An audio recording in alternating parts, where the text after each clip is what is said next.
Ito ang mga patunay kung bakit kinakailangan na talagang magkaroon ng expansion sa NBA.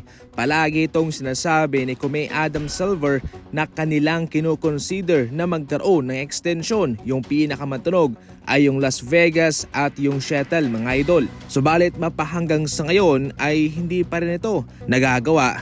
Naintindihan ng karamihan na hindi madali ang magkaroon ng expansion. Subalit, eto nga ho talaga ang mga rason kung bakit kinakailangan as soon as possible magkaroon na ng expansion. Itong si Lonnie Walker ay maglalaro muna sa G League ng Celtics na main Celtics para mag-compete sa isang roster spot. Ayon kay Lonnie Walker IV, walang pride dito. Ang sa kanya lang ay gagawin niya kung ano yung ibinibigay sa kanyang trabaho upang siya'y mabigyan ng roster spot.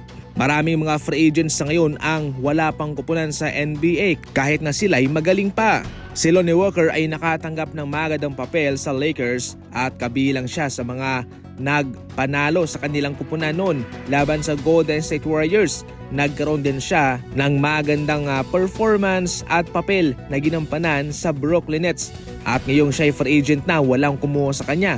At itong main Celtics lang, magkukumpit siya ng roster spot para sa Boston Celtics. Maliban sa kanya, ang veteranong gwardyang si Markelle Fultz ay wala nga rin hong kupunan. Sabi ko nga, marami talagang mga free agent ang wala pang team sa ngayon.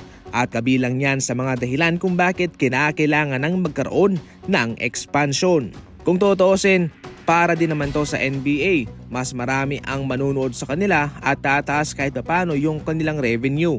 Kumita ng totoong pera sa Epoch Game, dito ka na maglaro. Yung Medefruit ang paborito ko, isang pindutan lang, pwede kang tumamba ng malaki-laki.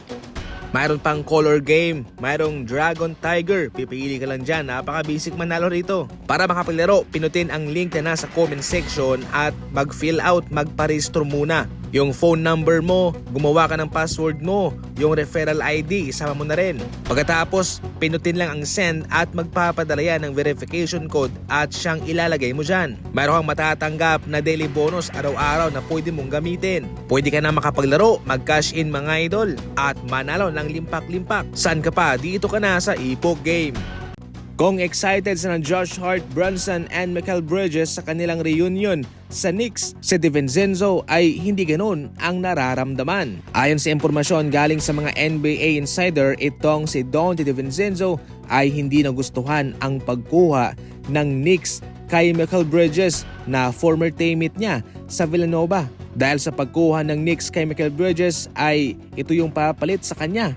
Malungkot sa DiVincenzo at hindi siya masaya sa reunion nila dahil siya yung makukompromiso, yung kanyang playing time, yung kanyang posisyon sa kanilang rotation. Mayroong karapatan si DiVincenzo na magpahayag ng kanyang nararamdaman kung saan noong nakarang season ay kabilang siya sa mga X-Factor ng Knicks na siyang nagpanalo din sa kanila. Kaya sa ginawang trade ng Knicks ay siguradong nasiyahan itong si DiVincenzo. Subalit hindi pa niya alam kung ano ang kanyang magiging papel sa Minnesota. Bago napunta sa Knicks, galing muna sa Warriors itong si DiVincenzo, doon siya naglaro. Naibibigay naman niya yung shooting na hinahanap ng Golden State Warriors pero doon talaga siya sinuwerte sa Knicks. Doon siya nagkaroon ng breakout season niya. Kaya hindi niya nagugustuhan itong mga nangyayari sa kanya ngayon doon sa kanila. Ngayon sa Minnesota, alam nila kung ano na ang maibibigay nitong si DiVincenzo para sa kanila. At ating aabangan yan kung ano nga bang papel ang ibibigay nila sa kanya.